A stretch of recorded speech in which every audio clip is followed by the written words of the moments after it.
तो अक्षरधाम मंदिर पहुंचे हैं ब्रिटिश प्रधानमंत्री ऋषि सुनक। आपको बता दें, कल जो कार्यक्रम हुए थे उसमें बहुत बड़ी उपलब्धि भारत को मिली है। आज उन्हीं उपलब्धियों के बारे में हम चर्चा करेंगे। भारत ने 9 सितंबर को G20 शिखर सम्मेलन के पहले दिन की मेजबानी की। इस दौरान कई महत्वपूर्ण समझौते हुए। भारत ने चीन को पटखनी देने के लिए एक समझौता ज्ञापन पर हस्ताक्षर किया। चीन के BRI यानी कि चीन के belt and road innovation project की काट के लिए भारत मध्य पूर्व यूरोप आर्थिक गलियारे की स्थापना के लिए समझौता किया है। यह बड़ी उपलब्धि है। इसमें कौन कौन से देश शामिल हैं, आइए ग्राफिक्स के माध्यम से जानते हैं। ग्राफिक्स के माध्यम से नए आर्थिक गलियारे में कौन कौन से देश शामिल हैं, ये ग्राफिक्स के माध्यम से हम जानते हैं। नए आर्थिक गलियारे में कौन कौन से देश शामिल हैं? भारत पहला देश, भारत नए आर्थिक गलियारे में। दूसरा देश है अमेरिका इस गलियारे में शामिल है। संयुक्त अरब अमीरात भी इस समझौते में शामिल है, इस आर्थिक गलियारे में शामिल है। सऊदी अरब भी यहां पर शामिल है इस गलियारे के समझौते में। इटली भी एक देश है जो शामिल है, साथ ही साथ यूरोपीय संघ भी इसमें शामिल हैं। तो ये देश हैं जो नए आर्थिक गलियारे में चीन के जो BRI यानी कि belt and road innovation project की काट के लिए यह प्रोजेक्ट पर हस्ताक्षर किए गए हैं, चीन को पीछे छोड़ने के लिए।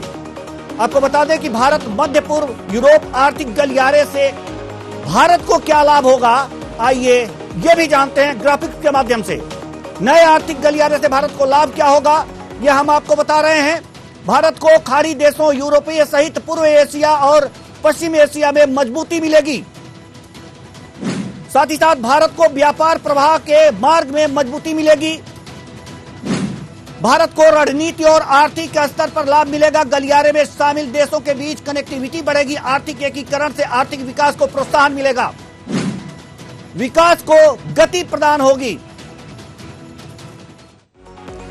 तो भारत मध्य पूर्व यूरोपीय आर्थिक गलियारे की स्थापना के समझौते क्या कहते हैं, G20 में शामिल नेताओं का क्या कुछ कहना है, जो नेता इस समझौते में शामिल हुए हैं उनका क्या कुछ कहना है, ये स्क्रॉल ग्राफिक्स के माध्यम से हम आपको बता रहे हैं। जो बाइडेन ने क्या कहा है इस समझौते पर, यह भी हम आपको बता रहे हैं इस ग्राफिक्स के माध्यम से। स्क्रॉल ग्राफिक्स है, यह बड़ा समझौता है। अगले दशक में भागीदार देश निम्न मध्य आय वाले देशों में बुनियादी ढांचे की कमी को दूर करेंगे।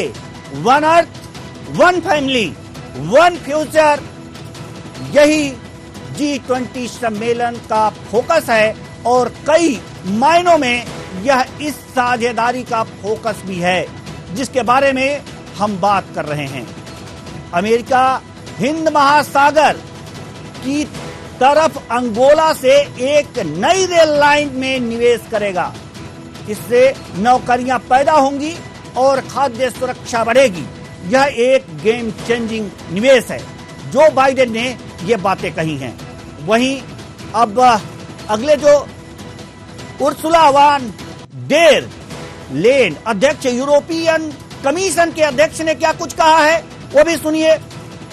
कमीशन अर्थव्यवस्थाओं के इंफ्रास्ट्रक्चर में इन्वेस्टमेंट मध्यम आय वाले देशों की जरूरत है। आर्थिक कॉरिडोर ऐतिहासिक है।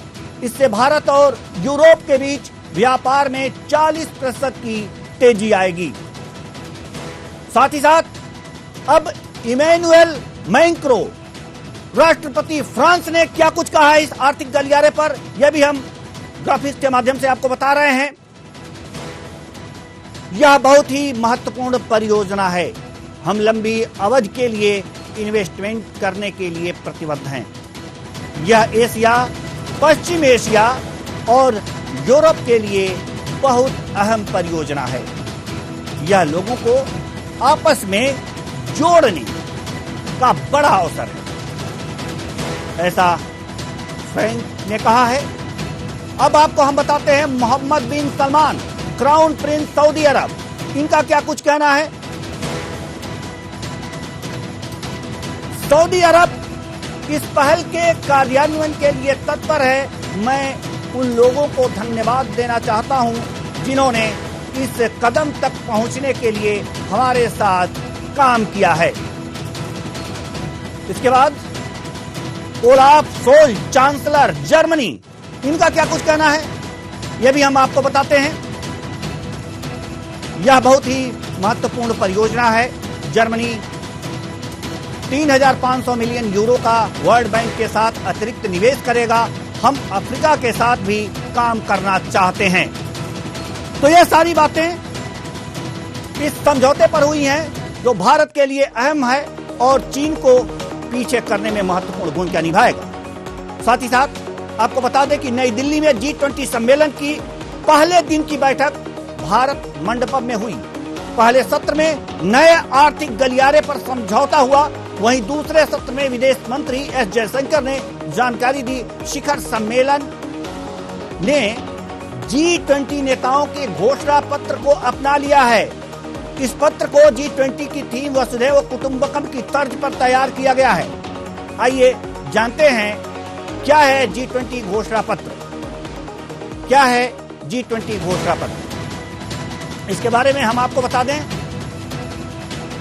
18वें G20 शिखर सम्मेलन के दौरान सदस्य देशों ने एक साझा घोषणा पत्र को मंजूर किया। इस घोषणा पत्र को G20 नई दिल्ली लीडर्स डिक्लेरेशन नाम से दिया गया है, जिसके थीम एक पृथ्वी, एक परिवार, एक भविष्य रखी गई है।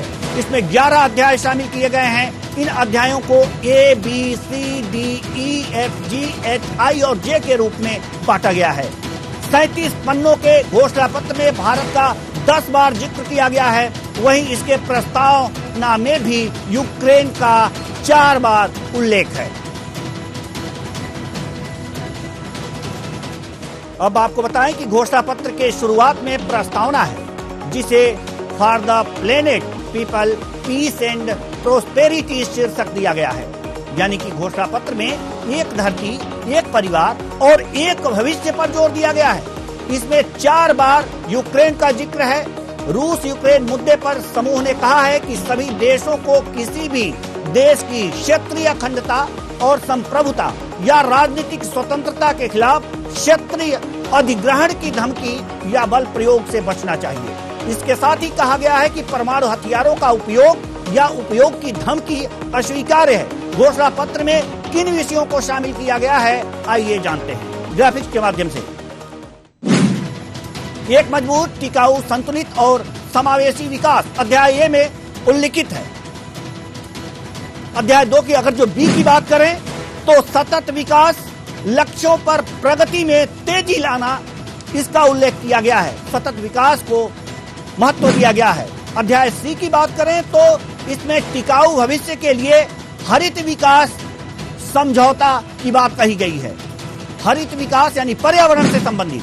अध्याय डी 21वीं सदी के लिए बहुपक्षीय संस्थाएं, इनके बारे में बात की गई है। अध्याय डी में 21वीं सदी के लिए बहुपक्षीय संस्थाओं की बात की गई है। अध्याय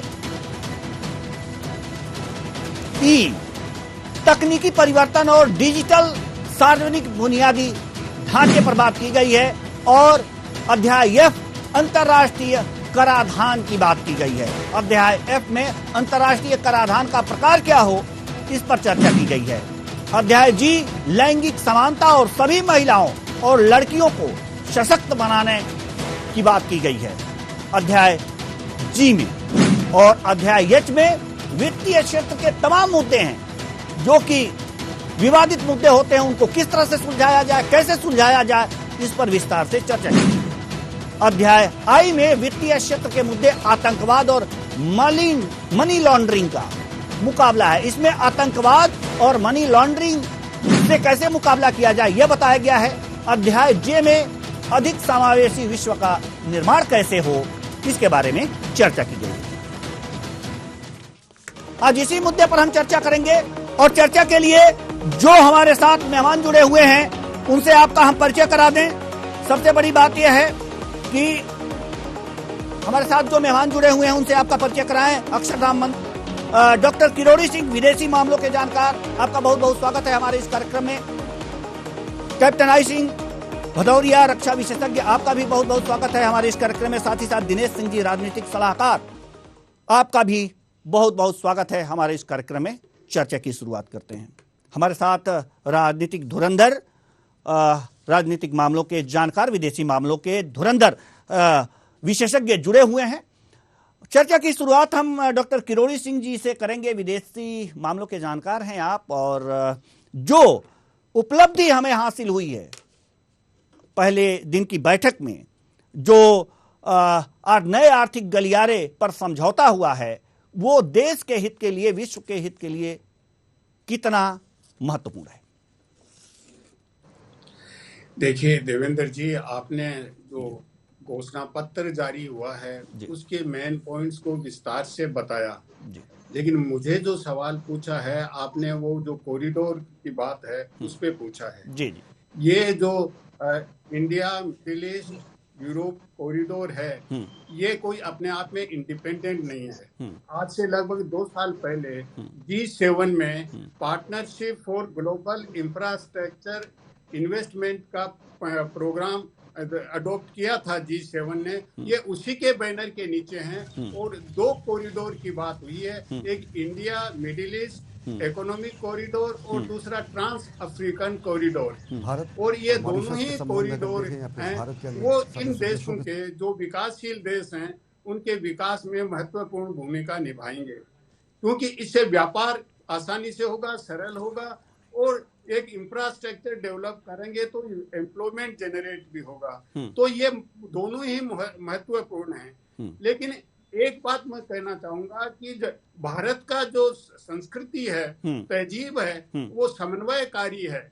भारत की संस्कृति है वो ध्रुवीकरणवादी नहीं है। तो हमारे बहुत से साथी कमेंटेटर्स ये कहते हैं कि ये तो चाइना के बेल्ट एंड रोड का राइवल है। मैं ये कहना चाहूंगा कि राइवलरी नहीं है भारत की या किसी भी देश की, ये तो एक दूसरे को सप्लीमेंट कर सकते हैं। अगर विकासशील देशों को कोई मदद करता है तो बहुत अच्छी बात है, हमें इसको ध्रुवीकरण के रूप में नहीं लेना चाहिए, और ये भारत की संस्कृति का पार्ट भी नहीं है। और इसीलिए भारत ने प्रारंभ में ही ये कहा है, भारत के प्रधानमंत्री ने उद्घाटन सत्र में, कि एक वननेस की बात करते हैं, जो इसकी समिट की थीम से भी रिफ्लेक्ट होता है, one earth, one family, one future.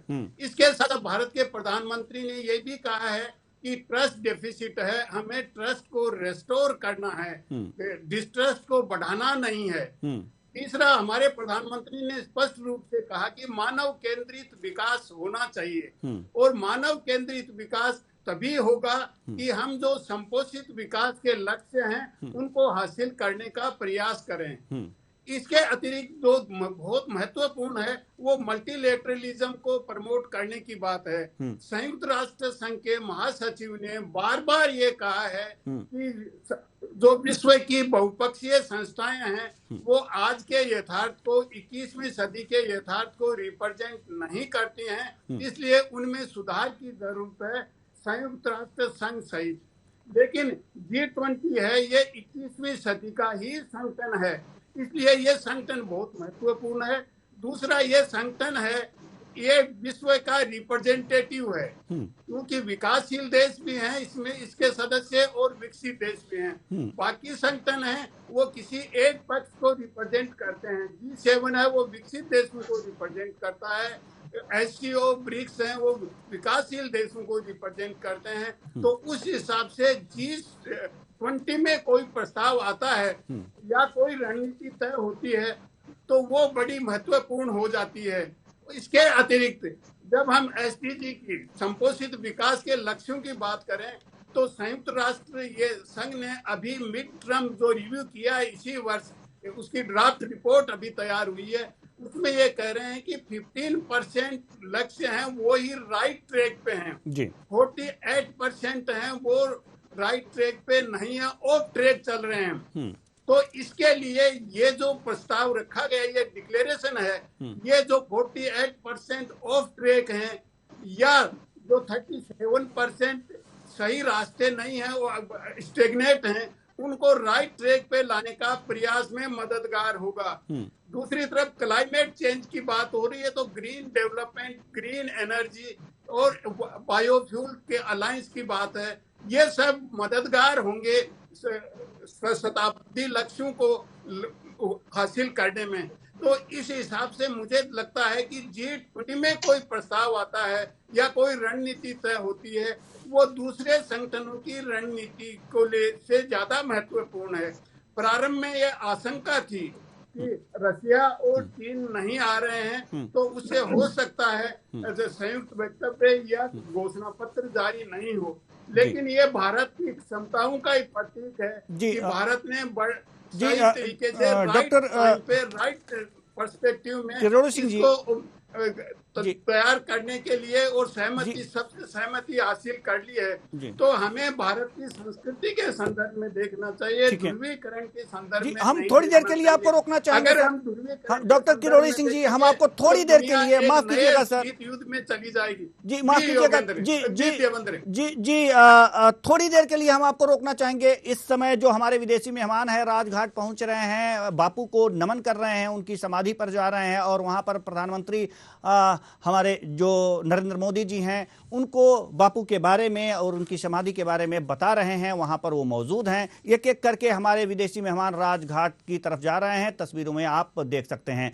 फिलहाल हम चर्चा को और आगे बढ़ाते हैं। डॉक्टर किरोड़ी सिंह जी, हम आपके पास आएंगे। हमारे साथ राजनीतिक विश्लेषक, राजनीतिक सलाहकार दिनेश सिंह जी हमारे साथ मौजूद हैं। जी दिनेश सिंह जी, सवाल हम इस जो समझौते हुए हैं कल उन्हीं पर कर रहे हैं। तो हम जो दिल्ली की घोषणा पत्र है उस पर हम चर्चा थोड़ी देर बात करेंगे, लेकिन उससे पहले हम जो भारत मध्य पूर्व यूरोप आर्थिक गलियारे पर जो समझौता हुआ है इस पर हम थोड़ी सी बात कर रहे हैं। आपके नज़र में ये किस तरह से फायदेमंद साबित हो सकता है भारत को? नमस्कार कृष्ण जी, आपको दोनों पैनलिस्ट को मेरा नमस्कार। देखिए ये कि जैसे हम इसको अगर बोले तो जैसे जितना बड़ा भव्य हमारे यहाँ से हमारा जो कार्यक्रम रहा, इवेंट रहा, तो इससे उपलब्धि हमें सबसे बड़ी ये मिली, मतलब इसमें थोड़ा सा अलग बताना चाहूंगा कि सबसे बड़ी उपलब्धि ये मिली कि शुरुआत में जो डंका बजाने का काम किया कि अफ्रीकन यूनियन को इसमें शामिल करके और उसमें डिक्लेरेशन से पहले मतलब सभी की सहमति लेने वाला काम किया गया, तो अपने आप में बहुत बड़ी उपलब्धि। उसके बाद जैसे कि मिडिल ईस्ट और यूरोपियन जो कॉरिडोर है, तो उससे देखिए आर्थिक रूप से हमें बहुत ज्यादा मजबूती मिलेगी और जो कनेक्टेड जो देश है उनको भी इसमें लेंगी। और ये एक तरह से मतलब पहले की जो पार्टनरशिप अलायंस है का हिस्सा रहा है और ये पहले से ही मतलब एक तरह से इसका मतलब बहुत विस्तार रूप से करने का जो मामला रहा है उसमें रहा। और जैसे उसमें बहुत सारी चीजें इसमें शामिल रही हैं। इसमें ये देखिए मतलब ग्रीन फ्यूल जो है, जो हाइड्रोजन जो पाइपलाइन है वो इसके साथ रहेगी, जो रोड लिंक है वो रहेगा, रेल लिंक जो है वो इसका रहेगा। और दूसरा देखिए कि पानी से कनेक्टिविटी का जो सी कनेक्टिविटी जो है वो साथ साथ रहेगी। और हमारे देश की पहले से देखिए हम लोग इसमें अपने आप को गौरवान्वित महसूस करते हैं कि जैसे मेरे कुछ मित्र हैं जैसे अफ्रीकन कॉन्टिनेंट वगैरह में, और इनसे मेरी रेगुलर से बातचीत हुई और देशों में, तो उसमें हमारे देश से बहुत सारे बड़े इंजीनियर जो हैं वो मतलब रेल की कनेक्टिविटी बढ़ाने में इन देशों की पहले से मदद करते रहे। तो कॉरिडोर का और पोर्ट में हमारी पहले से दमक रही है और पहले से हमें इनमें काफी बड़ा अनुभव रहा है। और इसमें देखिए ट्रेड को बढ़ाने में ये दोनों चीजें, क्योंकि जैसे अगर लिंक अगर कहीं का अगर ठीक ठाक नहीं होगा सिसोदिया जी अपना ऑपरेटर कुशवाहा जी, तो उसमें देखिए सबसे पहले ये समझ में नहीं आएगा कि भाई किस तरीके से क्या कनेक्ट करें और कहाँ पर जैसे कि जो मतलब आवाजाही जो है वो सामान की गुड्स की कैसे हो पाएगी, तो उससे एक बहुत बड़ी मदद मिलेगी। और दूसरे देखिए टेक्नोलॉजी से आजकल काफी बढ़ चुकी है, तो मतलब मॉडर्नाइज जो पोर्ट्स हैं और मॉडर्नाइज जो कॉरिडोर, इकोनॉमिक कॉरिडोर जो कॉरिडोर बन रहा है उससे काफी ज्यादा मतलब जो देश कनेक्टेड जो मतलब मेंबरशिप कंट्रीज हैं उनका हर चीज में इजाफा होगा, ट्रेड का इजाफा होगा। मतलब कम्यूट करने का तो अलग चीज नहीं है, उसके साथ साथ जो सामान की जो आवाजाही है वो सुगम होगी। सुगम होने से देखिए कि अपने आप में जैसे सभी देशों का जो है वो ट्रेड बढ़ेगा और आपस में जो हमारा जो आवागमन जो है वो जो सुगम रहेगा, तो उससे काफी ज्यादा फर्क पड़ना ही पड़ना है। उसके देखिए मिडिल ईस्ट के साथ हमारे जो संबंध पहले से ही अच्छे हैं, उसका जैसे इसके बाद में जैसे वहां से कुछ चीजें आने की, जैसे हमारे यहाँ से बहुत सारी चीजें ऐसी होती हैं जिनका पहले आने जाने में दिक्कत होती है। जैसे कि मान के चलें कि जैसे यहाँ से वेजिटेबल्स हो गए, फ्रूट्स हो गए और जो ड्राई फ्रूट्स वगैरह के साथ साथ कुछ चीजें ऐसी जो पेरिशेबल जो कैटेगरी में आती हैं, जो कि जल्दी खराब होने वाली होती हैं। तो ये कॉरिडोर मतलब ये जो कॉरिडोर है उसके कनेक्टिविटी से ये रहेगा कि जल्दी खराब होने से ये चीजें बचेंगी और हमारे यहाँ के जैसे किसानों के जो प्रोडक्ट्स हैं वही भेजने में आसानी ज्यादा रहेगी। और और इसके अलावा जैसे जो इस समिट में रहा कि ग्रीन फ्यूल्स के साथ साथ में जैसे कि मतलब जो फार्मिंग जो है तो उसमें ऑर्गेनिक फार्मिंग पे ध्यान दिया गया। तो ऑर्गेनिक फार्मिंग का मतलब कि जैसे कि विदेशी वाले जो और जो कुछ ज्यादा जगह है, क्योंकि हमारे यहाँ पर पहले ये था कि पेस्टिसाइड्स हैं उनका काफी इस्तेमाल होता था। तो उससे क्या है कि हम लोग इस चीज में ट्रेड में पिछड़ जाते थे, जो पेरिशेबल गुड्स के जैसे कह लें या इस तरह की जो खाने पीने की चीजें हैं उसमें पिछड़ जाते थे क्योंकि वो फेल करते थे हमारे सिंपल्स को। तो अभी ये फायदा इससे रहेगा कि जैसे ऑर्गेनिक फार्मिंग का जैसे पूरे तरीके से नॉर्थ ईस्ट में पहले से ही है कि नॉर्थ ईस्ट के काफी जो प्रदेश हैं उसमें पहले से ही ऑर्गेनिक फार्मिंग को बढ़ावा देकर करके थे, लेकिन हमारे से कि नॉर्थन जो है काउ बेल्ट जिसको बोले उस वाले साइड में पहले से समस्या रही है। तो ऑर्गेनिक फार्मिंग से ये रहेगा कि हमें मतलब उसमें एक तरह से एक हमारी जो पकड़ जो है मजबूत होगी और कॉरिडोर जो बनने से और उसमें जो मतलब ठीक ठाक सुगम होंगे साधन उससे और चीजों में जो है हमें आसानी मिलेगी। तो एक एक चीज को मतलब देखिए नीचे से लेके ऊपर तक जो भी हमारे किसान हो गए, नॉर्मल और ट्रेडर्स हो गए, तो उनको इस तरह से होकर बाकी पर कैपिटा उससे इनकम बढ़ी और देशों के साथ तालमेल बढ़ा। तो वहां से कुछ चीजें ऐसी जो वहां से कुछ चीजें यहाँ पर आने वाली होती है तो उसमें फर्क पड़ेगा। और इसमें एक एक चीज का तालमेल बैठने से क्या है कि आपस में जैसे मैत्री संबंध जो है वो बढ़ने का और आपस में जैसे कि नेगोशिएशन पावर जो बढ़ती है। जैसे कल हम देखा कि यूरोपियन यूनियन के अलावा जैसे अफ्रीकन यूनियन जो है यानी कि शोषित और वंचित जो देश रहे पहले से उनकी आवाज बन के ग्लोबल साउथ में एक तरह से मजबूत चेहरा जो है वो भारत का रहा। तो उनके साथ में जैसे ट्रेड का जो रहेगा तो उससे भी काफी फर्क पड़ेगा। और साथ साथ में जैसे कि इनके साथ हो गया तो एक तरह से मान के चलें कि जैसे पहले सुपर पावर्स में जैसे आते थे कि यूके और यूएसए है वो एक तरह से दूरी बना कर रहे थे, उस तरीके से हम लोग अब एक्सेस से मतलब कैटेगरी में आ गए कि हम लोग एक दूरी बन गए विश्व की जिसमें कि हम लोग कंट्रोल करते हैं चीजों को। नेगोशिएटिंग पावर हमारी जो काफी मजबूत हो गई है।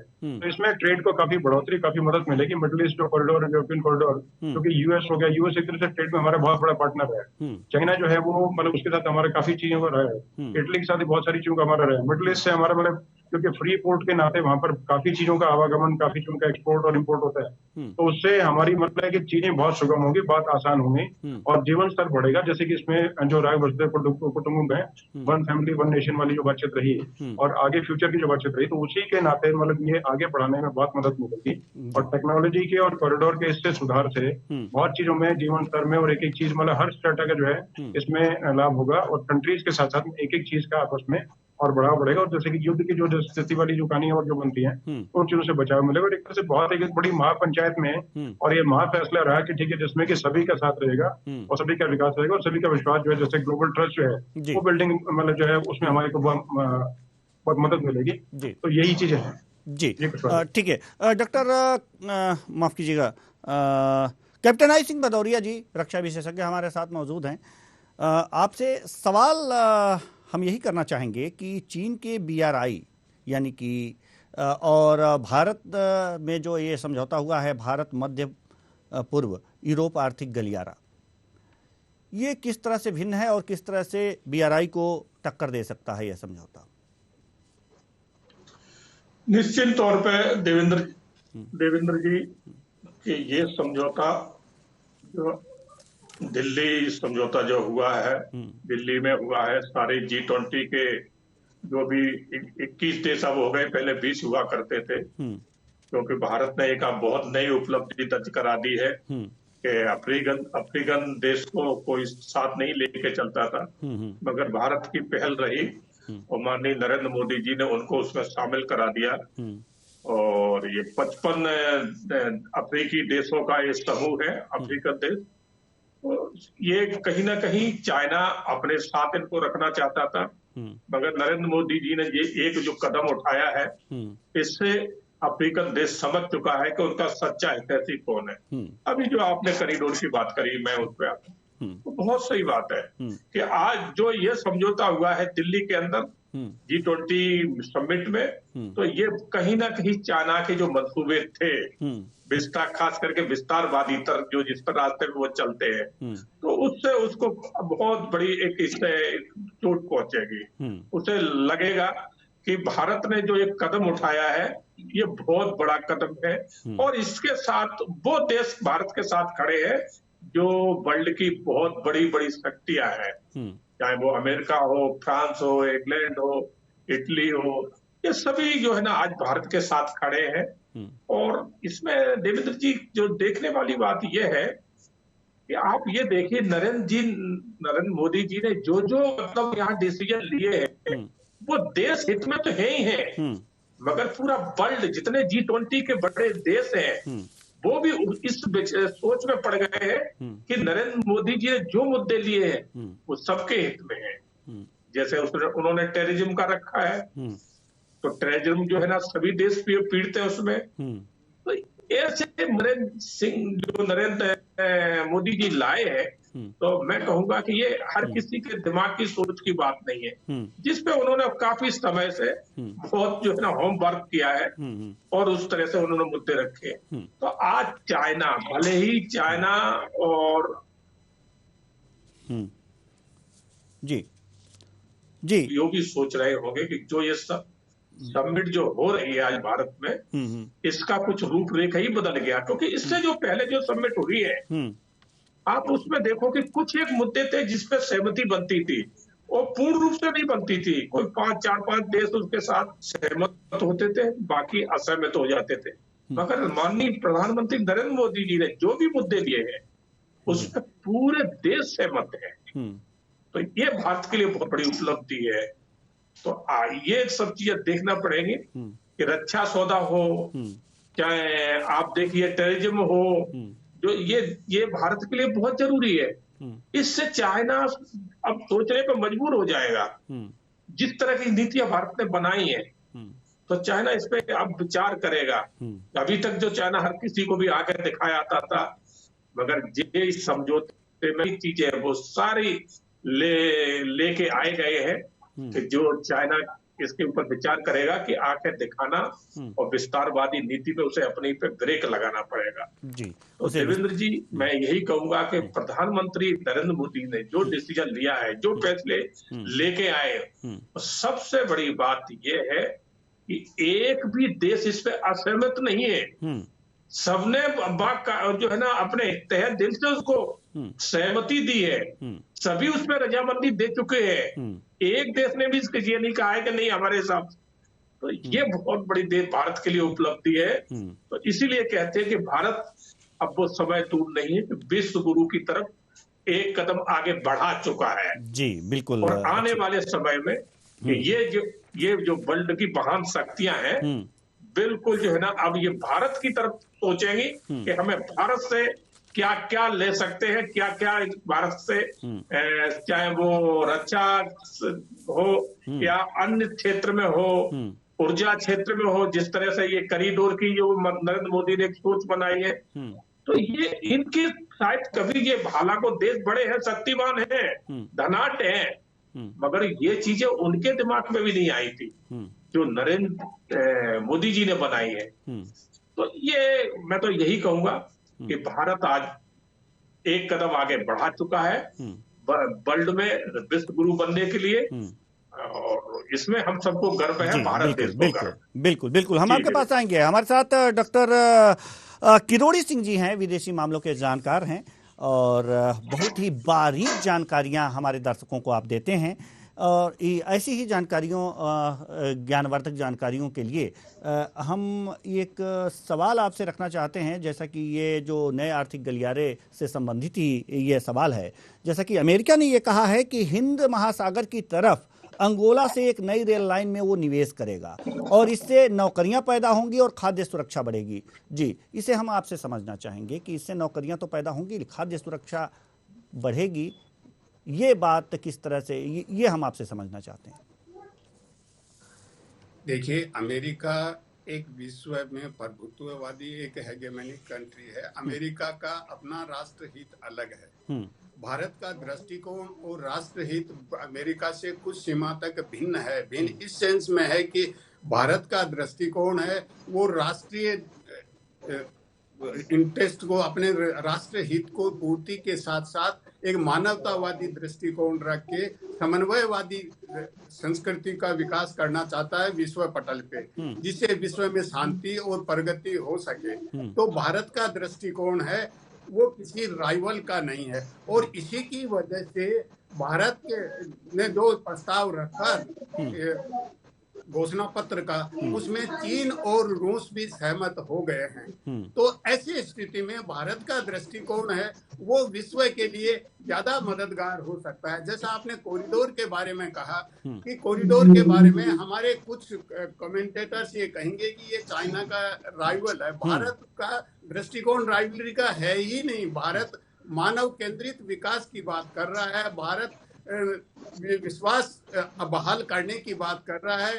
भारत ये कह रहा है कि बेसिक वननेस है, विश्व एक है, वासुदेव कुटुंबकम की भारत बात कर रहा है। तो इसमें राइवलरी का कहीं सवाल ही नहीं है। एक दूसरे को सप्लीमेंट कर सकते हैं अगर करें तो। और इसके लिए मुझे ऐसा लगता है कि इससे पहले जो इनिशिएटिव लिए गए, सदी के प्रारंभ में अमेरिका ने मिलेनियम चैलेंज कॉरपोरेशन के थ्रू मदद करने की कोशिश की। उसके बाद बिल्ड बैक बेटर वर्ल्ड का प्रस्ताव लाया।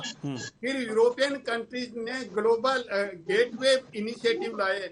और ये जो 2 साल पहले G7 में partnership for global infrastructure investment का प्रस्ताव था, उसके तहत ये कॉरिडोर्स हैं। तो ये कॉरिडोर्स निश्चित रूप से अफ्रीका और एशिया और इवन यूरोपीय देशों के लिए भी मददगार होंगे, एम्प्लॉयमेंट जनरेट करेंगे, आर्थिक विकास में सहायक होंगे। और इसका जो प्रभाव है वो धीरे धीरे जो अंतिम पंक्ति के व्यक्ति हैं, अंतिम पंक्ति के देश हैं, उनको ये मददगार होगा। तो हमें भारतीय दृष्टिकोण को किसी भी रूप में एक ध्रुवीकरणवादी दृष्टिकोण के रूप में नहीं देखना चाहिए। भारत किसी भी तरह का ध्रुवीकरण नहीं चाहता है, क्योंकि ध्रुवीकरणवादी दृष्टिकोण होता है वो अल्टीमेटली एक नए शीत युद्ध को जन्म दे सकता है, उस दिशा में जा सकता है। तो हमें भारत के दृष्टिकोण को एक प्रॉपर पर्सपेक्टिव में देखना चाहिए। भारत ये चाहता है कि विश्व की समृद्धि हो, विश्व में शांति हो, विश्व में प्रगति हो और सब देश मिलके मानवता के कल्याण के लिए काम करें। तो भारत के सब लोग इन कॉरिडोर्स को अलग तरीके से परिभाषित करते हैं। मुझे लगता है कि कमेंटेटर्स को उस दिशा में नहीं जाकर अलग अलग जो इनिशिएटिव अभी तक लिए गए हैं उनका एक तुलनात्मक विश्लेषण होना चाहिए कि कौन से में कितने ज्यादा पोटेंशियल है, कौन सा विकासशील देशों को और जो पंक्ति में अंतिम लेवल पे हैं उनको कैसे मददगार होना चाहिए। हमारा लक्ष्य ये होना चाहिए। जी देवेंद्र जी। जी, जैसा कि अभी आप बात कर रहे थे कि अमेरिका जो है वो अपना हित देखता है और बाकी भारत जो है वो अपने हित के साथ साथ और लोगों का भी हित देखता है, जो एक मानवतावादी दृष्टिकोण है और वास्तव में सब में यही होनी चाहिए। लेकिन अगर जो ये बात अगर जो इस बात पर हम अमल करें और इसी थीम पे सोचें कि अमेरिका अपना हित देखता है तो उसके निवेश के पीछे भी कुछ कारण होगा। तो इसमें निवेश जो रेल लाइन में ये निवेश करेगा, जैसा कि यहाँ इस समझौते में हुआ है, तो इस निवेश के पीछे उसका लाभ क्या होगा और कितना होगा? देखिए, अमेरिका के सामने अभी हम अंतर्राष्ट्रीय संबंधों में एक सिद्धांत देते हैं, नव यथार्थवादी सिद्धांत। और उसमें क्या होता है कि हर देश अपना हित तो पूरा करता है, लेकिन उसके हित को चुनौतियां देते हैं तो वो अपनी पोजीशन को डिफेंड करता है। आज अमेरिका के लिए चीन एक सबसे बड़ी चुनौती के रूप में उभर कर सामने आ रहा है। तो अमेरिका अपनी पोजीशन को ग्लोबल लेवल पे टॉप पे रहने की पोजीशन को डिफेंड करना चाहता है। डिफेंसिव पोजिशनल स्थिति इसको हम कहते हैं अंतर्राष्ट्रीय संबंधों में। तो अमेरिका के लिए ये चुनौती है, तो वो अपना अंतर्राष्ट्रीय स्तर पे प्रभाव को कैसे बनाए रखे, दुनिया का सबसे शक्तिशाली राष्ट्र कैसे बना रह सके। और इसमें जो रेलवे प्रोजेक्ट है या जो ट्रांसपोर्ट प्रोजेक्ट हैं वो मददगार होते हैं, क्योंकि ट्रांसपोर्ट या जो रेलवे प्रोजेक्ट है या दूसरे इंफ्रास्ट्रक्चर डेवलपमेंट हैं, उनके दोनों बातें होती हैं। जो जिस देश में होते हैं उसको मदद करते हैं, अंतर्राष्ट्रीय समुदाय को मदद करते हैं, और जो आधिपत्यकारी जो अच्छी स्थिति में जो अपना प्रभाव जमाना चाहते हैं उन देशों का भी प्रभाव जमता है, क्योंकि उन देशों के प्रति एक विश्वास जेनरेट होता है और विश्वास जेनरेट होने से उनका प्रभाव उन देशों में बढ़ता है। तो एक ये स्वाभाविक चीज है देवेंद्र जी, अस्वाभाविक चीज नहीं है। हर देश अपनी पोजीशन को बनाए रखता है और उसकी पोजीशन को जो डिस्प्लेस करना चाहे उस पोजीशन से, तो उससे उसकी राइवलरी स्वाभाविक रूप से हो जाती है। तो ये अस्वाभाविक नहीं है। तो अमेरिका का प्रभाव अंतर्राष्ट्रीय स्तर पे कैसे बना रहे, प्रभाव है लेकिन वो बना रहे, इसको चुनौतियां आ रही हैं। तो अमेरिका का हित बिल्कुल भारत से भिन्न है, लेकिन भारत का दृष्टिकोण है भारत अपनी सामरिक स्वायत्ता बनाए रखना। अमेरिका का अलाई नहीं है, भारत कॉम्प्रिहेंसिव पार्टनरशिप में भरोसा करता है, किसी भी अलायंस में सम्मिलित नहीं होना चाहता है। अलायंस होता है वो किसी के अगेंस्ट में होता है, जैसे नेटो है एक अलायंस है, तो इस तरह का अलायंस में भारत नहीं जाना चाहता और इसीलिए नेटो के समिट में भारत को इनवाइट किया गया, फिर भी भारत नहीं गया था। तो भारत की नीति है वो बिल्कुल स्पष्ट है, एक देश से अच्छे संबंध होने का मतलब दूसरे से खराब हो जरूरी नहीं, और इसीलिए इसको हम डीहाइफेनेटेड पॉलिसी कहते हैं। भारत अमेरिका से भी अच्छा संबंध है, भारत का रशिया से भी अच्छा संबंध है और चीन से भी एंगेजमेंट चल रहा है, एंगेजमेंट अच्छा है भारत से।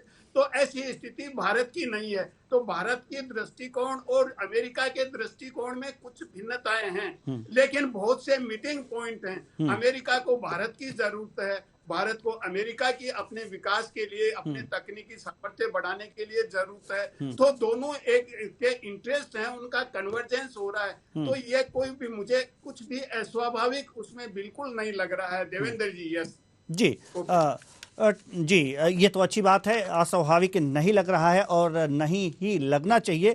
हमारे साथ दिनेश सिंह जी, राजनीतिक विश्लेषक, राजनीतिक सलाहकार जो भी कहें, हमारे साथ मौजूद हैं और आपसे हम यही जानना चाहते हैं इसी नए आर्थिक गलियारे के संबंध में। ये भी कहा जाता है कि भारत और यूरोप के बीच व्यापार में 40% की तेजी आएगी।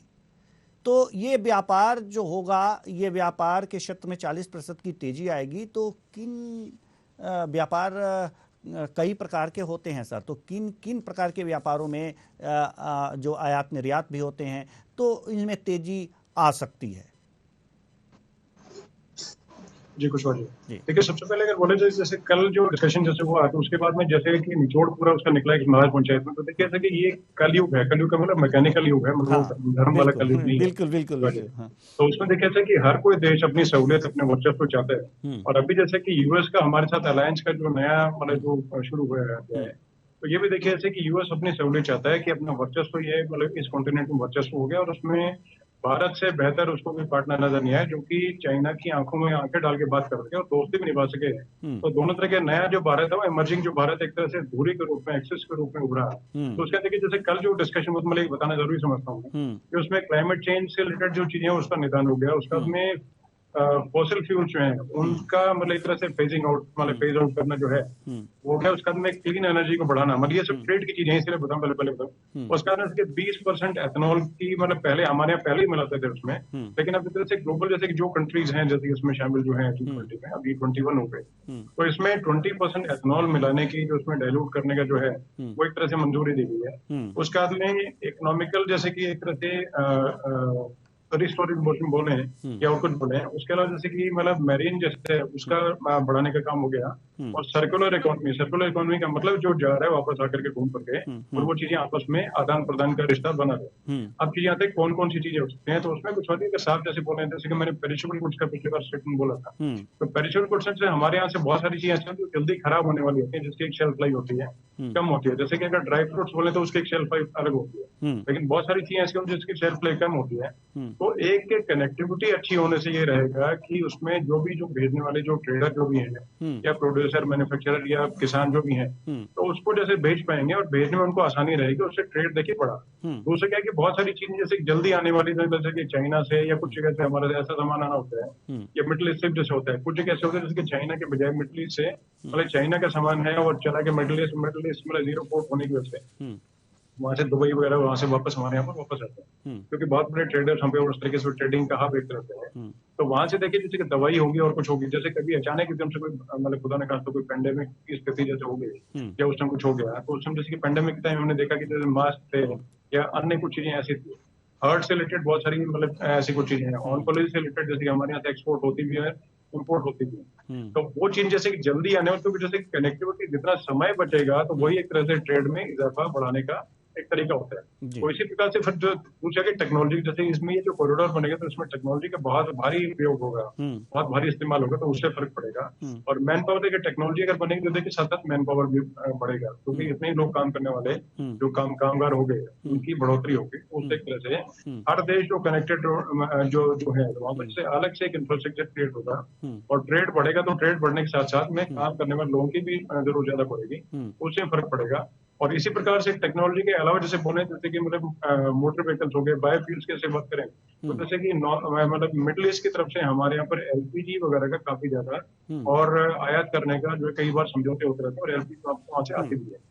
इसी प्रकार से और कंट्री से कहीं से मतलब शुगर हो गया, कहीं से मतलब कुछ चीज होगी, हमारे यहाँ से राइस काफी मतलब जो है राइस और शुगर हमारे यहाँ से काफी ज्यादा जो है वो निर्यात होते हैं। और उसमें लेकिन अभी जैसे कि रिस्ट्रिक्शन लगा रहे हैं, क्योंकि हमारे देश में काफी उसकी जरूरत है। तो इसी तरीके से मतलब बहुत सारे प्रोडक्ट्स हैं जिनका आना जाना होने से फर्क पड़ेगा, और उससे जैसे कि जो ट्रेड डेफिसिट है उसको कमी करने में मदद मिलेगी। तो जैसे कि बहुत सारी जगह जैसे कि यूएस वगैरह के साथ में हमारा काफी चीजों में ये रहा कि हमने जैसे कि 100 रुपए का सामान दिया और उनसे जो है 150 रुपए का सामान ले लिया। तो प्रधानमंत्री मोदी या नया भारत जो है उनका एक तरह से मतलब बहुत एक तरह से विस्तृत रूप से और विस्तारवादी जो है उदारवादी जो नीति है, और जो अपनी जो पॉलिसी भारत की रही कि हमें अपने आप को बढ़ाना है, दूसरे की मदद हमें नहीं करनी है, क्योंकि चैरिटी मतलब वाली कहानी तो उनका नहीं रहेगी, ठीक है, दूसरी मदद करने के लिए कंट्री हमारी चलती है। तो सबसे पहले कि हमें अपना फायदा कैसे देखना है, तो हमें उनको 150 रुपए का सामान निर्यात करना है तो 100 रुपए का सामान लेना, तो उस नीति पे काम चलते हैं। और जैसे कि आपस में इसकी मतलब देखा जाए, इसके अलावा एक चीज और देखी जाएगी कि जैसे आसपास के जैसे हमारे जो मतलब क्लोज नेबर्स हैं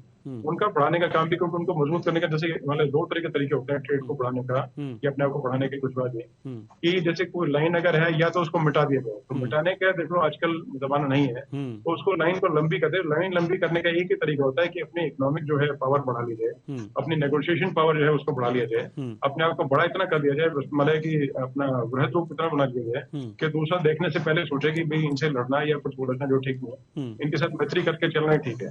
अब जैसे कल हमने देखा कि बांग्लादेश की प्रधानमंत्री जो थी शेख हसीना, उन्होंने आकर के भी कुछ मतलब समझौते बचे तो अलग हो गई, लेकिन भारत के साथ रह करके उनकी इकोनॉमी जो है काफी बढ़ी और जीडीपी ग्रोथ है उनकी मतलब कि पाकिस्तान की कमजोर हुई और बांग्लादेश की जो है उदारवादी नीति है, जैसे कि मुस्लिम जैसे उसमें तरीके मतलब जो उनकी बोले, तो उस वजह से उनकी जीडीपी बढ़ने में मदद मिली। कुछ उनकी जो ट्रेड की जो जैसे वहां से एक्सपोर्ट काफी गारमेंट्स एक्सपोर्ट हो गए या और चीजें कुछ हो गई, तो उसमें काफी तो इसी प्रकार से हिंदुस्तान जो है इसको एक इक्विलिब्रियम कह ले, बैलेंसिंग एक्ट कहना है, बैलेंसिंग पावर बनने वाला काम करेगा। यहाँ से किस प्रकार से हम लोग अपने मतलब है कि जो आसपास के सहयोगी पड़ोसी हैं उनकी मदद भी कर सके और अपना व्यापार अपनी इकोनॉमी को बढ़ा सके, जिससे कि हमारे यहाँ के हर नागरिक का जीवन स्तर जो है बढ़ सके। कॉरिडोर के साथ साथ हमारे जो प्रोडक्ट्स हैं उनकी बिक्री काफी बढ़ेगी, उसके साथ जिसकी हमें जरूरत है तो वो सामान लेने में मदद मिलेगी, और जिनसे अगर लेंगे उनके साथ मित्रता मैत्री और आपस में सौहार्द और विश्वास का रिश्ता बनेगा, उससे आगे जाकर काफी मदद मिले। जैसे अभी जैसे कि ये G20 में हुआ और हमने ना बोले हुए किसी को बनाया, जैसे कि इतनी बड़ी महापंचायती से महाशक्तियां थी, उनको नेगोशिएट करना, इनके साथ में तालमेल बिठाना बहुत अपने आप में सबकी सहमति से डिक्लेरेशन लाना अपने आप में बहुत बड़ी उपलब्धि है। कुछ बात इसमें अमिताभ कांत जी की जैसे कि जो शेरपा है हमारे G20 के, तो उनकी मैंने एक बातचीत सुनी थी कहीं पे, और उनको इनफॉर्मल एक तरह से बातचीत थी कि सभी शेरपाओं ने मिलकर जैसे अलग अलग देशों में जो शेरपा है G20 के, उन्होंने अपने जो प्रीमियर जो है मतलब जैसे कि ये बोले कि जैसे कल सुबह 4 बजे तक इनके नेगोशिएशन चलते रही डिक्लेरेशन को लेकर के कैसे सहमति बने, तो उसमें उन्होंने साफ साफ बोला कि हम लोग 4 बजे तक करते रहे कि ठीक है, let your leader speak to our leader. अगर आपको लगता है किसी में सहमति नहीं बन पा रही है तो आपके जो नेता हैं हमारे नेता से जब मर्जी बात करते हैं किसी मतलब की सहमति बनाने के नाम पे।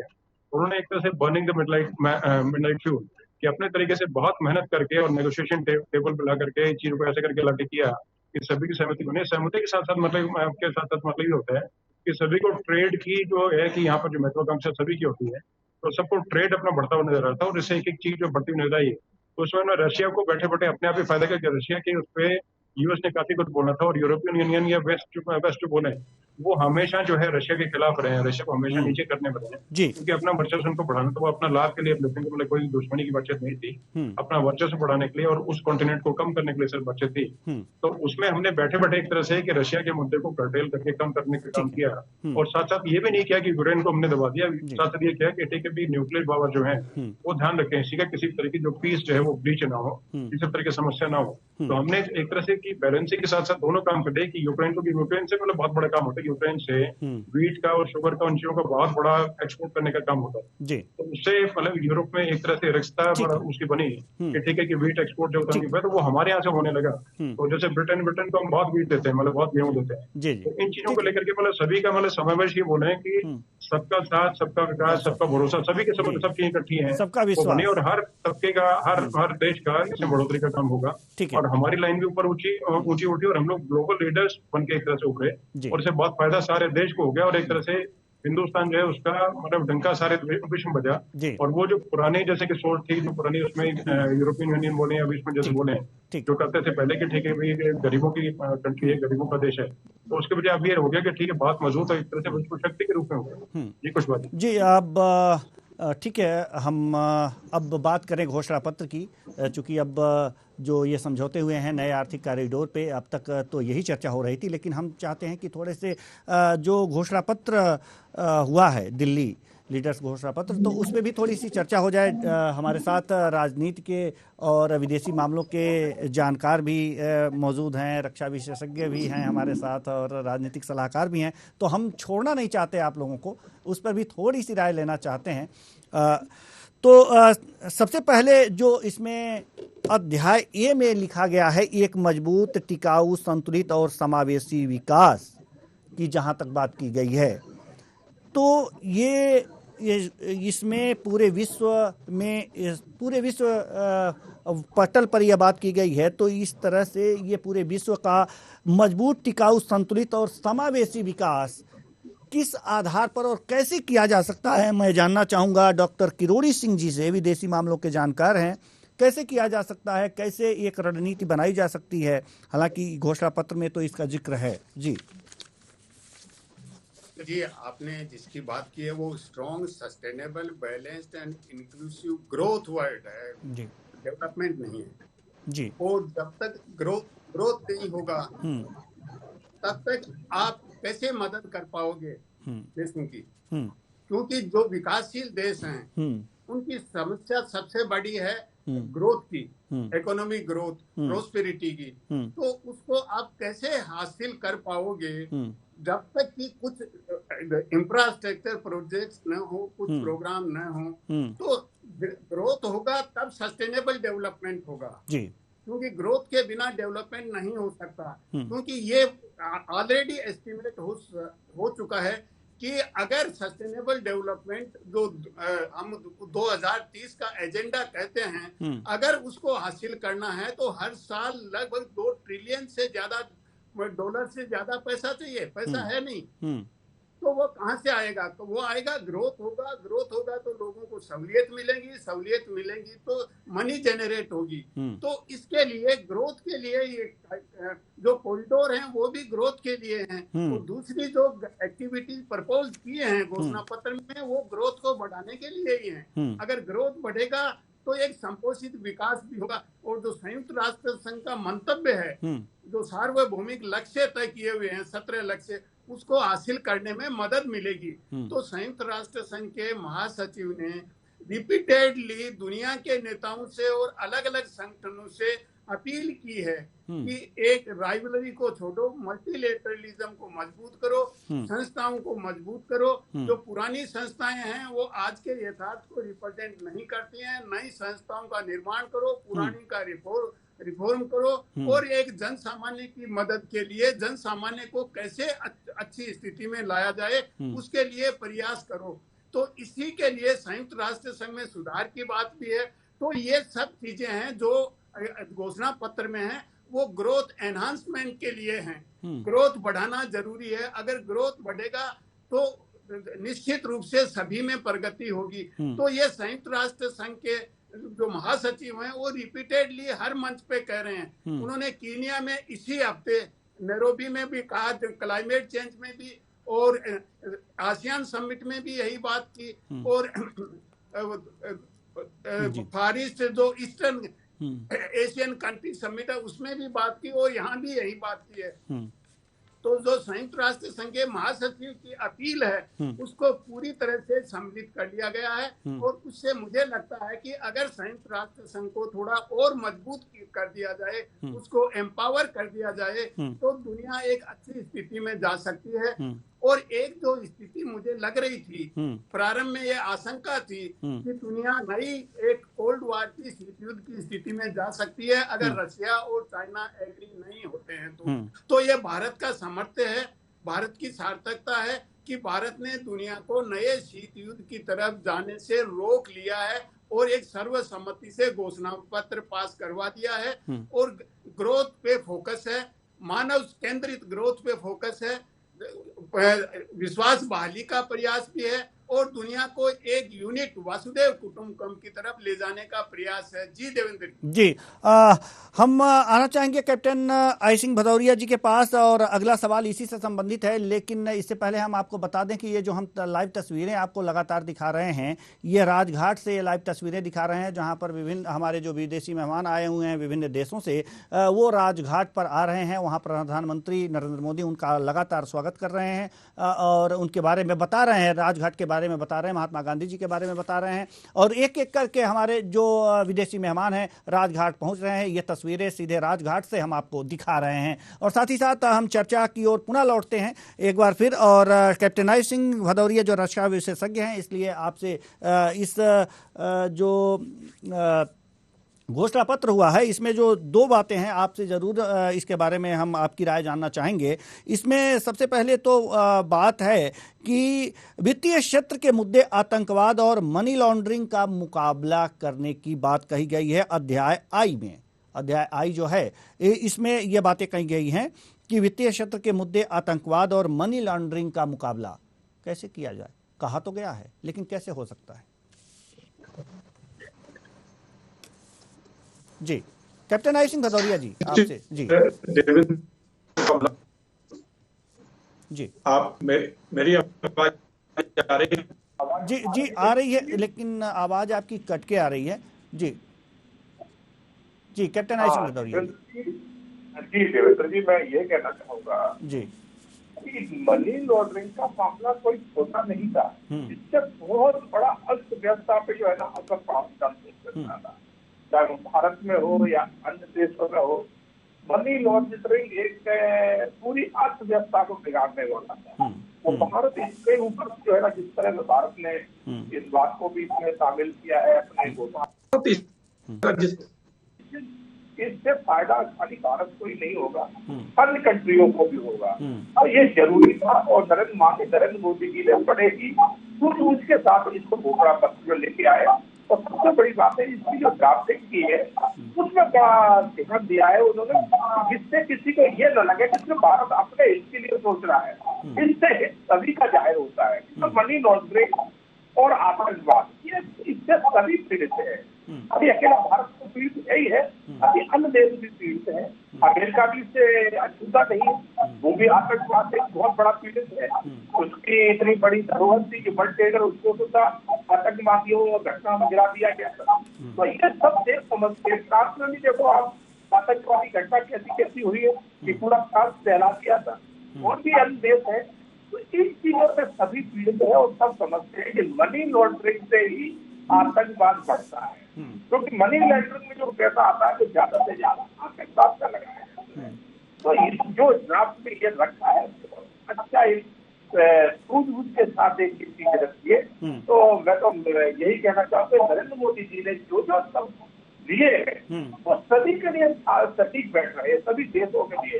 भारत का तो उसमें अपना हित है ही, मगर किसी देश ने ये नहीं सोचा है कि ये जो ड्राफ्ट इन्होंने शामिल किया है कि इसमें भारत का कहीं अपना पर्सनल हित है। मैं देवेंद्र जी आप थोड़ा सा ना कहीं एक दूसरी तरफ ले जाना चाहूंगा।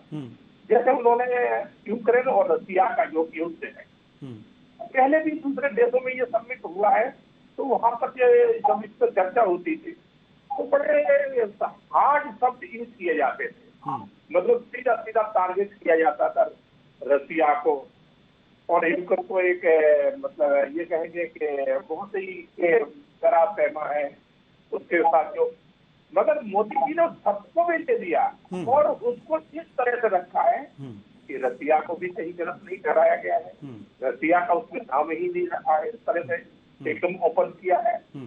जिस तरह से उन्होंने कहा है कि यूक्रेन युद्ध बंद होना चाहिए, ये हमारे शांति व्यवस्था के लिए, हमारे आर्थिक स्थिति के हिसाब से ये ठीक नहीं है। तो उसमें किसी से कहीं कोई ऐसा शब्द भी नहीं है जिससे रसिया को गलत लगे या सुनने में उसको गलत महसूस हो, और रसिया भी ये ना समझे कि भारत ने हमारे प्रति इस तरह के शब्द यूज किए।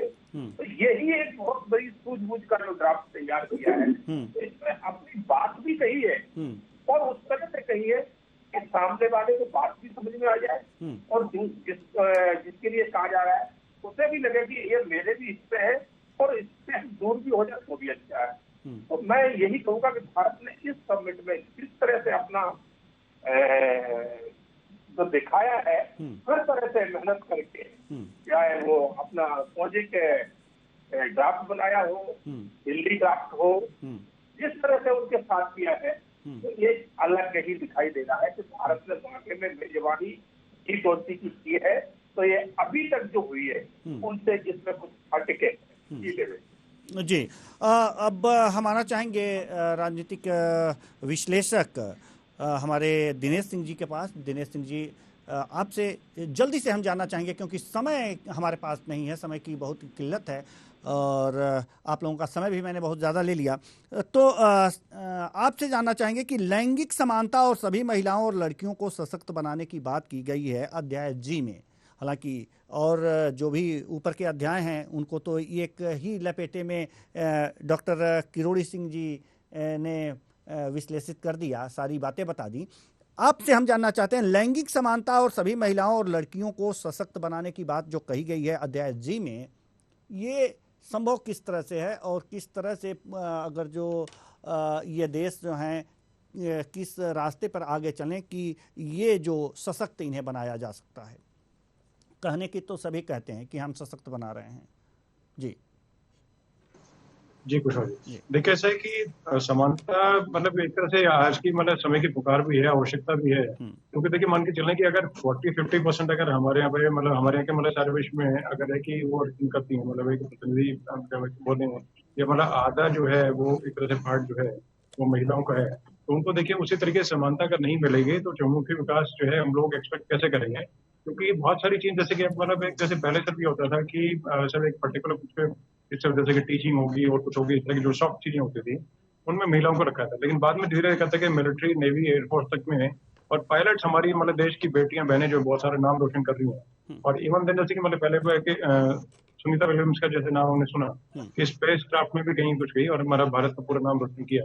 तो देखिए उसी प्रकार से मतलब कि एक तरह से भेदभाव ना करके और बराबर समझे कि मेल फीमेल जो है, लड़कियां हो या लड़कियां हो, मेल हो फीमेल हो, महिलाओं पुरुष हो, वो दोनों बराबरी में और कंधे से कंधे मिला के काम करेंगे, तभी चीजों में जैसे उसी के नाते जैसे कि नए तरीके से हमारे कानून में जल्दी आ जाएगा जिसमें कि ठीक है एक बराबरी का एक मतलब कि पर्टिकुलर परसेंटेज है उसका पॉलिटिक्स में, क्योंकि पॉलिटिक्स में एक मतलब एक तरह से की मतलब पॉलिसी मेकिंग पावर जो है वो अगर नहीं मिलेगी तो उस तरीके से अपनी चीजें नहीं रख पाएंगे।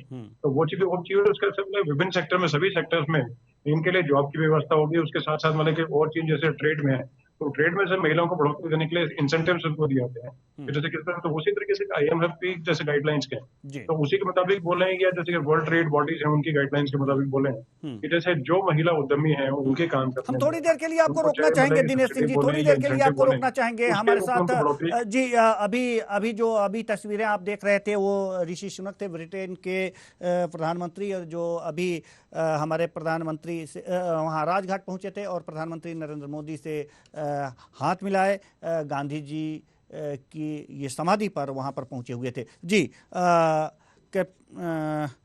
दिनेश सिंह जी आप जारी रखिए। जी दिनेश सिंह जी। जैसे बहुत बड़े बड़े नाम है जैसे कि कोक की अपनी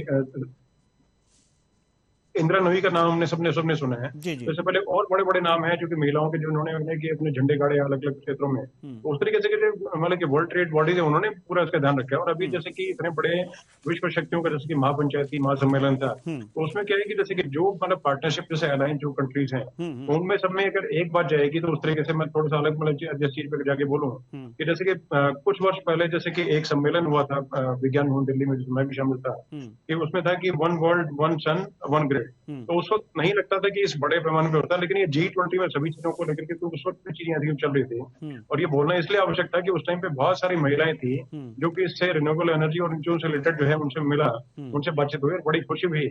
उस टाइम नहीं लगता था कि, लेकिन अभी एक तरह से चीज चल रही, तो one world one sun one grid के अलावा एक तरह से one global terrorism security act जो है वो लाने की आवश्यकता भी है।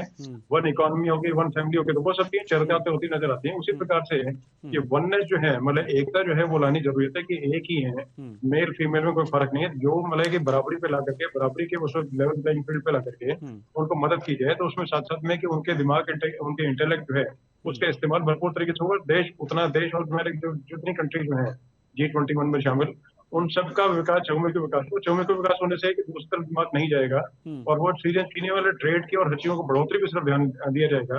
तो कंट्री देखिए जितनी कुशवाजी बढ़ेंगे तो उस हिसाब से करके ट्रेड और उन चीजों का एक मतलब, क्योंकि सभी का देखिए एक तरह से उद्देश्य यही है कि जितनी जैसे कंट्री शामिल है तो उनका जीवन स्तर, उनके नागरिकों का जीवन स्तर और कंट्री जो है उनका जीवन स्तर जो है बढ़े और GDP बढ़े। तो वो सब चीजें तभी मतलब संभव है जब सभी का मतलब चौमुखी विकास हो, जिसमें कि महिलाओं का लैंगिक मतलब महिला और जो पुरुष हैं उनकी बराबरी की बातचीत सिर्फ बच्चे तक सीमित ना हो। ठीक है सर, वो बराबरी बुला के खड़ा कर जाए तभी संभव है। जी जी, बहुत बहुत धन्यवाद आपका और सभी मेहमानों का। आप आए और अपने अपने विचार इस महत्वपूर्ण मुद्दे पर साझा किए, तो बहुत बहुत धन्यवाद।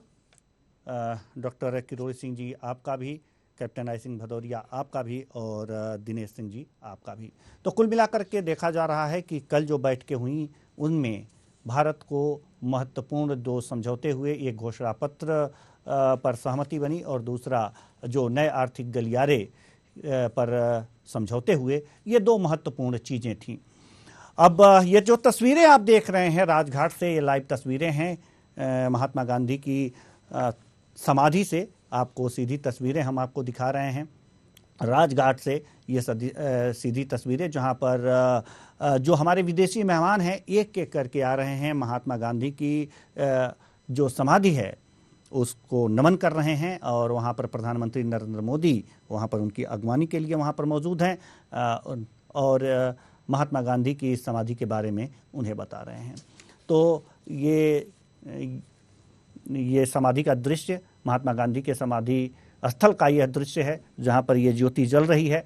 आप तस्वीरों में देख सकते हैं। ये सीधे राजघाट से हम आपको तस्वीरें दिखा रहे हैं जहां पर विदेशी हमारे जो मेहमान हैं एक एक करके आ रहे हैं। आपको बताएं कि ऋषि सुनक जो कि ब्रिटेन के प्रधानमंत्री हैं, अपनी पत्नी के साथ पहले अक्षरधाम मंदिर गए और वहां पर पूजा अर्चना किए, दर्शन किए, भगवान के दर्शन किए और उसके बाद ये राजघाट पहुंचे महात्मा गांधी की समाधि स्थल पर। ये महात्मा गांधी की समाधि स्थल से सीधी तस्वीरें हम आपको दिखा रहे हैं। महात्मा गांधी की ये मूर्ति है जहां पर हाथ में डंडा लिए खड़े हैं महात्मा गांधी। ये समाधि है महात्मा गांधी की, यह समाधि है जहां पर ये ज्योति जल रही है। ये गेट है जहां से विदेशी मेहमान अंदर आ रहे हैं। यहाँ पर एक और गाड़ी रुकी है विदेशी मेहमान की, जहाँ पर स्वागत के लिए हमारे अधिकारी तैनात हैं। यहाँ पर सुरक्षा के भी कड़े इंतजाम किए गए हैं।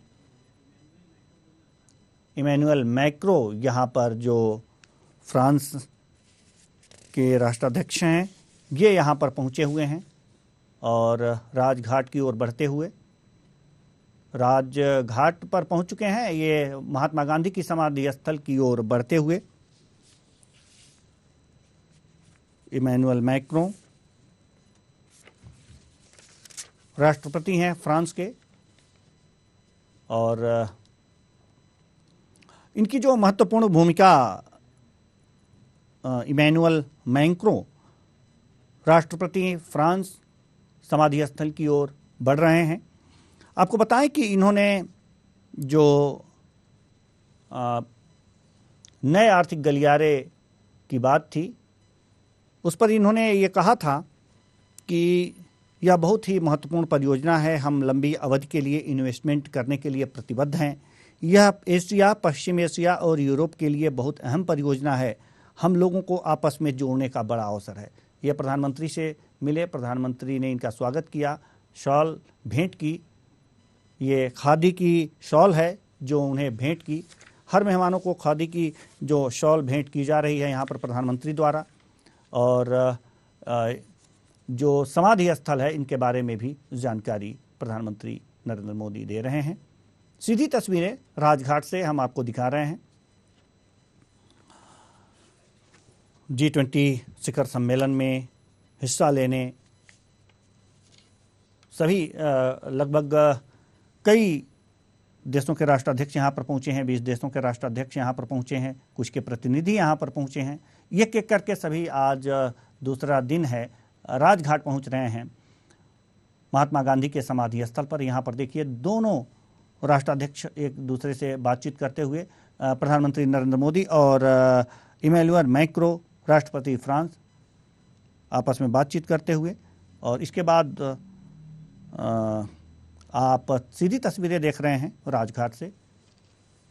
ये सीधी तस्वीरें एक एक करके जो विदेशी मेहमान हैं महात्मा गांधी के समाधि स्थल पर पहुंच रहे हैं। आज आपको बताएं कि ये एक बड़ा महत्वपूर्ण मौका है अपनी संस्कृति को, अपनी सांस्कृतिक विरासत को विश्व पटल पर रखने का, वहाँ के राष्ट्राध्यक्षों के पटल पर रखने का। तो ये कार्यक्रम अभी लगातार जारी रहेगा। आज जो है ये तस्वीरें जो हैं राजघाट से लगातार हम आपको दिखा रहे हैं। एक एक करके जो राष्ट्राध्यक्ष हैं, विदेशी राष्ट्राध्यक्ष हैं, वो यहाँ पर आ रहे हैं और उन्हें प्रधानमंत्री नरेंद्र मोदी राजघाट के बारे में, महात्मा गांधी के समाधि स्थल के बारे में संक्षिप्त परिचय दे रहे हैं और शॉल भेंट कर रहे हैं। तो